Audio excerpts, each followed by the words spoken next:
you over the next 40 minutes. Our top story begins in Shanghai, where there's huge international attention on the city's pilot free trade zone set to launch this weekend.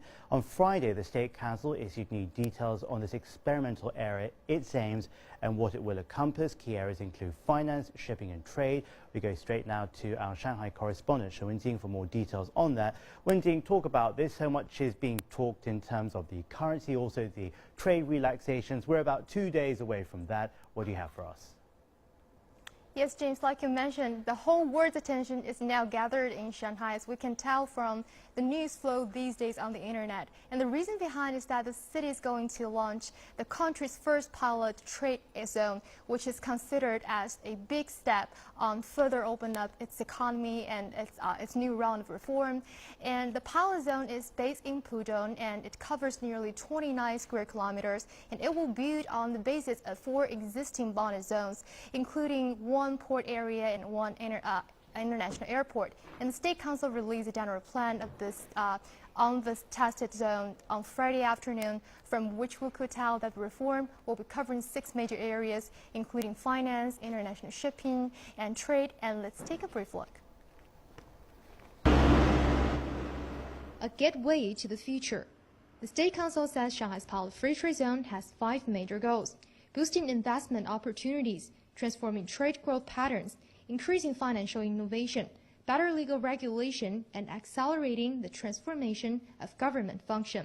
The zone will center on key areas like international shipping, logistics and storage, trade, and the financial sector. Analysts say reaching the zone's full potential will be a gradual process. This free trade zone should be a valid sample for our government's policy reference. Basically speaking, in the free trade zone, we should have various industries and sectors, and also different types of capitals can compete freely in the zone, such that we can mimic international competition environment. From this environment, our business and the policy reference are valid. Otherwise, the whole experiment will not be that valid, and it will damage our replication purpose. Among the liberalization within the zone, financial sector reforms are attracting the most attention. They include free RMB currency conversion, the relaxation of capital account controls, and the liberalization of interest rates. But some are concerned that such changes will bring a greater risk of large capital flows, which could impact on the economy. It's a matter of some debate. It all depends whether you keep both onshore and offshore market bank account clearly, keep data clearly, regularly.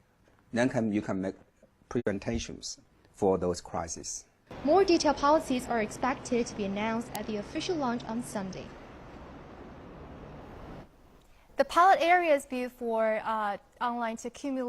for China to accumulate its experience and confidence. And experiences learned inside the area will very likely be shared nationwide. And its significance lies not in striving for preferential policies, but in establishing a new system to meet the international standards. And here I would like to elaborate a bit more on foreign investment, as we've mentioned the reforms on the financial sectors in my story. And based on the plan, the policy zone will try to set up a new mode of management known as an active list. It is a way of deciding what not to do rather than what to do. So under the current law, the foreign investments is divided into 3 categories known as prohibited, restricted, and encouraged. Experts say in the future everything will be simpler inside the area. So with the few industries on the negative list that cannot be operated, and anything else is eligible. We know that 3 laws related to foreign investment has suspended by the Chinese legislature late last month, and it is going to take into effect on next month. So which means more transparency, less red tape, and more freedom doing business inside the area. And it is reported that except for the sectors directly related to foreign affairs, national security, such as energy and military, most other sectors that are previously and currently restricted will open to foreign investors, include telecommunication, medical care, education, game industry, etc. And experts say a list that we see at the beginning might be longer, but as time goes on, the list will become shorter. We'll have to give it time and give it patience. And the more detailed policies will be released to the public in the coming Sunday. And we will sure be there to keep you updated. James. Well, no doubt we'll be returning with you over the weekend. Wen Jing in our studio in Shanghai. Back here.